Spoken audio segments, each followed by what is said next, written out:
In 2019, I began to keep a blog. I did not really understand at the time why I was inspired to do it the way I did. I now believe that the timing around me beginning this blog correlated with a change in Treasury policy. There had been a commission that had been deactivated. And it's a long term commission. I believe the expiration date was in early February of 2019. And I believe that my grandfather was in some way related to that or involved with that commission from the time when he worked prior to his retirement. He did a variety of things, and amongst those things, I believe he was somehow connected to or part of that commission. It's a very important commission, and my understanding from what I found in the publicly accessible documents, which I was only able to find once, um, said that it was basically a commission that was composed of people from select aspects of different federal agencies to investigate treason. That there was an allegation of something, particular kinds of activities that would potentially reveal a high level of impropriety and abuse of office.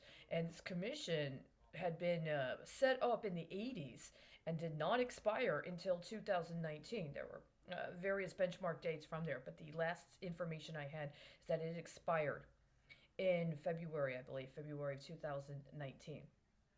And I did not know about this until this year, until 2020. But in 2019, beginning of 2019, I started making a blog. And my understanding is somebody was watching me, somebody was spying on me. It was like one of those things that I'd heard about where some venture capitalist told me they had a program where they were going to work with people with mental health problems and they were going to speculate on them. And if that person ended up going through treatment and doing well in treatment, then the VC got some return. Didn't say anything about what happened if the person didn't do well. Didn't say anything about how it's actually a form of human trafficking. And didn't say anything about the fact that these VCs were going to use people and traffic them and not even obtain their informed consent while they use them through all of these processes for all of these transactions and basically stole from them.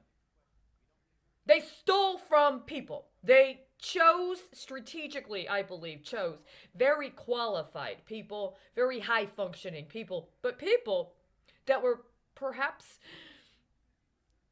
contrary to their political and potentially economic objectives. So they contrived some reason and found a way to either blackmail them or extort them or torture them or just outright kidnap and lie about them in order to get them diagnosed as having a mental illness so that then they could be put through this program. The problem is, of course, one of the things they've never revealed to us about alleged mental health treatment is the specific relationship behind the diagnosis of a mental illness and or disability and how it medical implications also speak to legal definitions of mental state or mental status or mental competency, including fitness to stand trial or negotiate a contract, which then would also speak to considerations regarding representation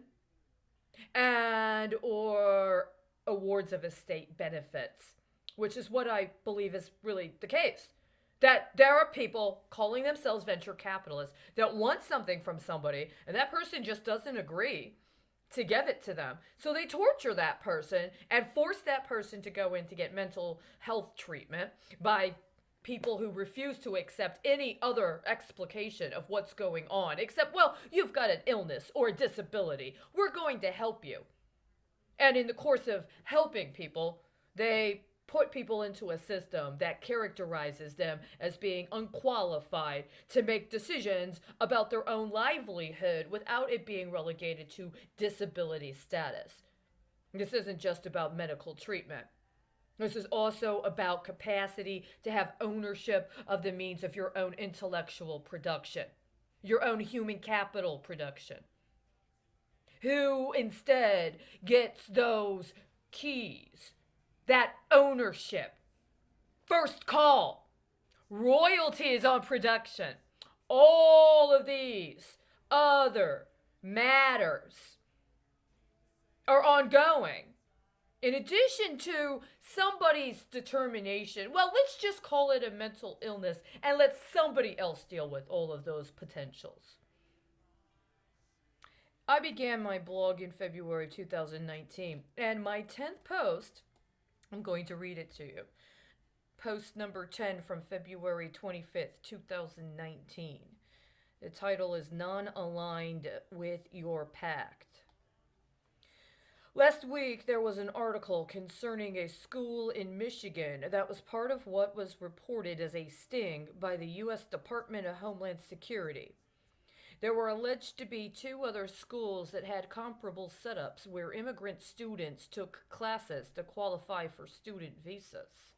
The school was supposedly listed as sanctioned by the Department of Homeland Security itself. In the article, it says that the sting was to bust students who were seeking to act as students, specifically to commit fraud in relation to obtaining student visas. That it was entrapment is undoubtedly at the core of any defense by legal representatives of the students who were either deported or alleged to be involved in the scheme. But I contend it was more than entrapment. I am certain that it is intentionally aimed at recruiting students from foreign countries into a terrorist syndicate that is actually operated by Homeland Security officials within the United States. It is as scheming as it sounds. It is also completely racist.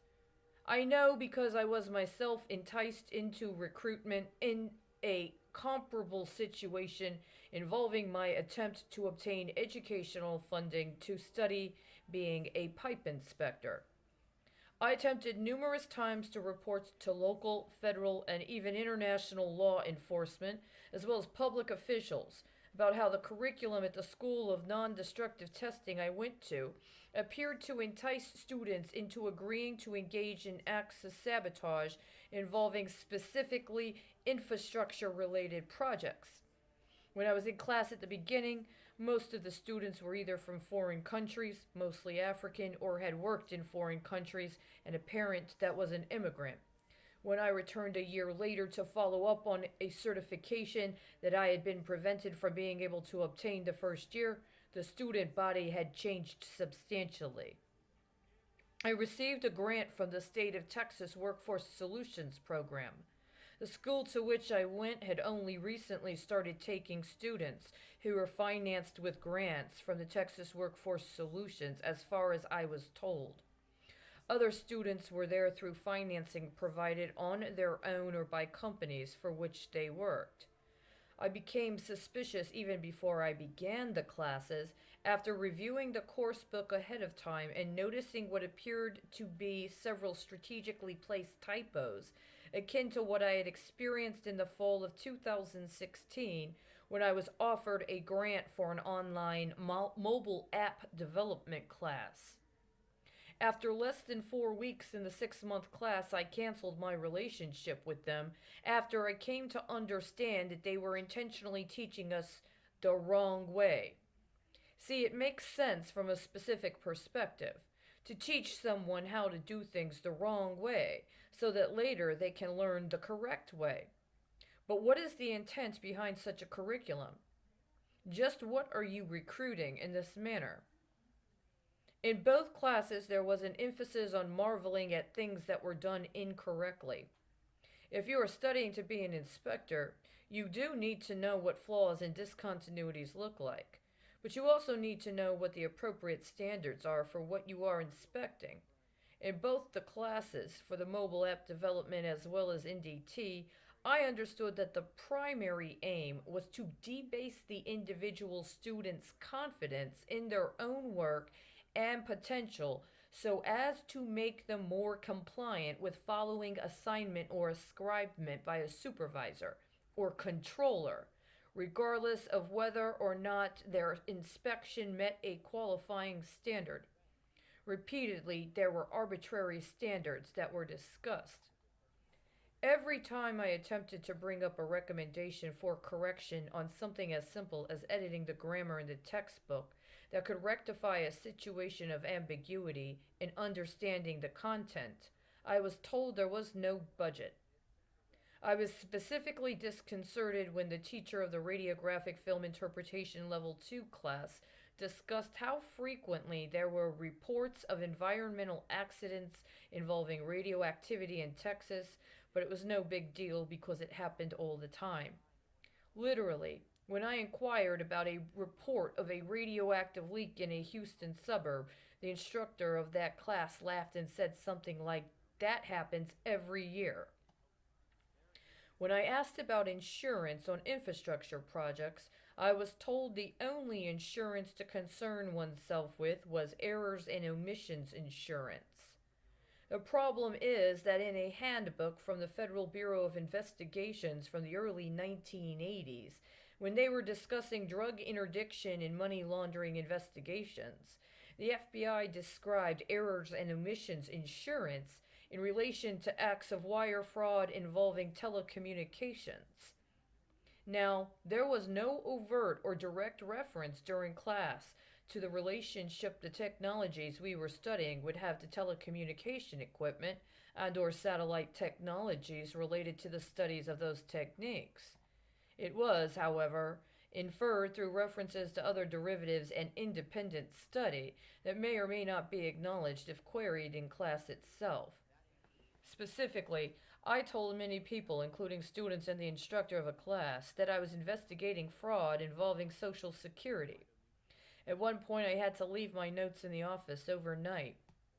When I got my textbooks and notes returned to me, someone had taken a magazine that I had obtained from a convention of NDT companies that contained numerous typos that I suspected was evidence of insider trading and slipped in copies of the personal pension fund information for the school's director, as well as 5 copies of the school tax form. I returned the pension info but kept the tax forms for evidence.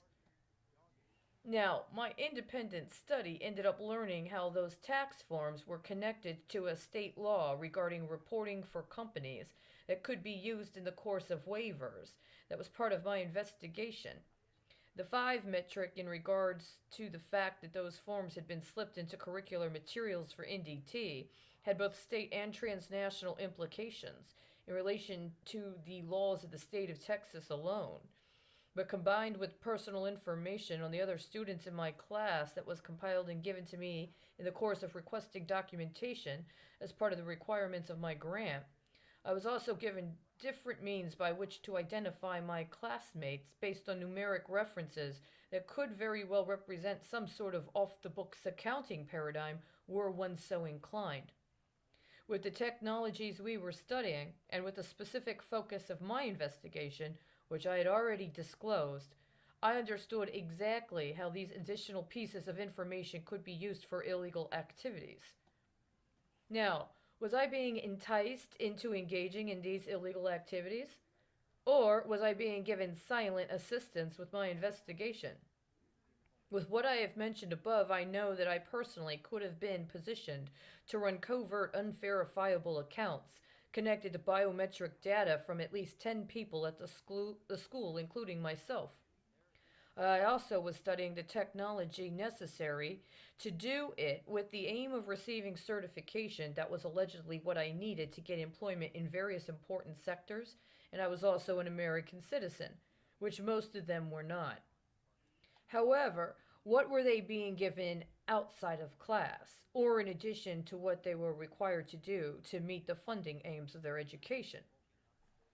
I was certain after about 2 months that the school was involved in some sort of activity to either recruit students to engage in acts of terrorism, entrap them into looking as if they were being set up to engage in acts of terrorism, or being given a comprehensive recruitment into some sort of counter espionage or counterterrorism training. It is also important to know that this school was located adjacent to the flight training school for NASA. However, I personally did not sign up for spy work, and I never consented to spy work or contra spy work. I specifically responded in Chicago to a question that would form a foundation for engaging in activities of this level, that I would not pursue such employment options because of a very specific reason, and said so bluntly because if anyone were to actually feel the way I did and accept a job of that sort, then they would be potentially culpable with acts of sedition up to and including treason. I knew that then, and I have known that the whole time. This is one of the reasons why the separation between military and civilian functions is so important, and why the respect for constitutional rights is important for any domestic security concerns, including ones allegedly under the rubric of Homeland Security. I several times attempted to contact the other students with information I had that I understood they could employ to protect themselves from accusations that they were engaged in any subversive or illegal activities. I contacted not just immigrants or foreign nationals, but also U.S. citizens not in my specific class but at the school. I sent information on a piece of proposed legislation I had already sent to a member of the Senate. I sent a version of a personal treaty I had composed as a safety mechanism against attempts to subversively implicate me in what could amount to crimes against national security. I sent them information on another company that I believed was engaged in similar acts of sabotage. And finally, I sent them a reference to Texas laws concerning deceptive trade practices, with the understanding that the legitimacy of our certifications was questionable given the false claims about the standards they represented in comparison with the standard authorities' requirements. No one ever contacted me back to support me. But I also know that I was frequently supposed to understand, without any official confirmation, that we were involved in some sort of mission.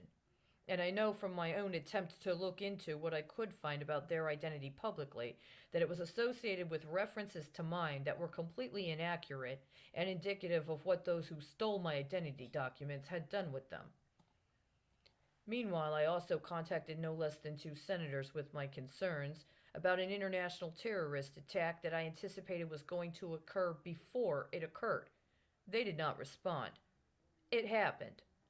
I invoked a presidential executive order to request reevaluation of my certifications and to assure that nothing about them had been appropriated for reapplication in manners that would constitute national security threats. No one responded. The second email was deleted. Thereafter, all my replacement documents for the documents that had been stolen from me were intentionally coded for correlation with line items in the federal budget that I had actually intended to challenge in court, but was unable to do because of consistent obstruction of my efforts to report and obtain legal redress. Oh, yeah. And I was kidnapped for 10 days before I was even allowed to go to school, but after I had been accepted and confirmed the funding, and no one to this day has responded to any report, provided me with any legal assistance, or followed up on any report to law enforcement or other public officials. Meanwhile, I have tracked how my certifications and reports have been appropriated by law enforcement and Homeland Security, while I have been mischaracterized as some sort of threat and treated accordingly.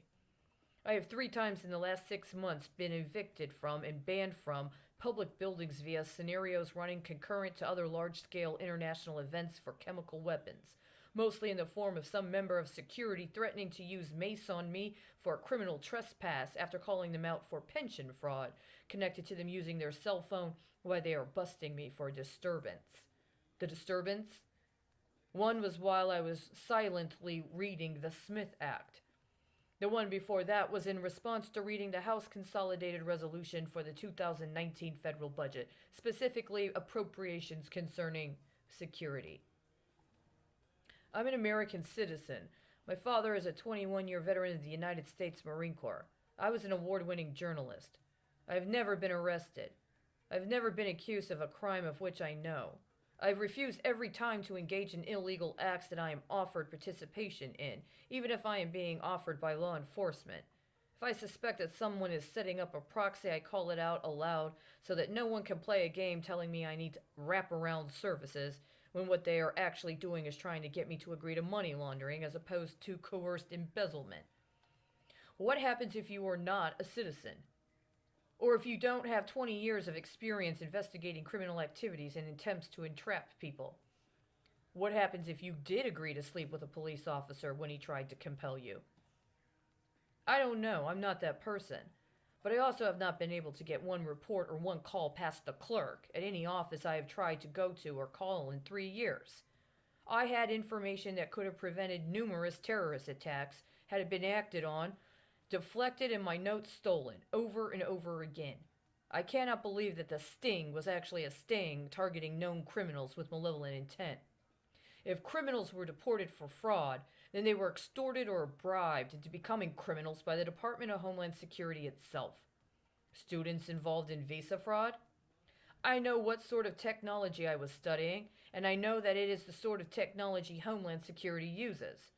If they are not accepting reports to stop acts of terrorism domestically or internationally via use of technologies that can detect and deter acts of terrorism as easily as they can activate and promulgate acts of terrorism, then what are they doing with these deportations? There's enough money to pay me. There's enough money to pay any proper pipe inspector the rate they deserve, just as there's enough money to pay chemical engineers involved in oil and gas refining the money they deserve for what they do. But that money right now is being diverted for other purposes other than security. That is supposed to make people poor and desperate and qualified beyond what they are offered. And apparently there is no insurance for that. Now, I wrote this in February of 2019. Shortly after I wrote this, I found a report that was featured on the site for the Nuclear Regulatory Commission. It had to do with behavioral analyses of people performing industrial inspection. It happened also to be dated for around the time I entered the domestic violence shelter in Pasadena, Texas, where I was able to get the referral to the School of Non Destructive Testing I ended up attending.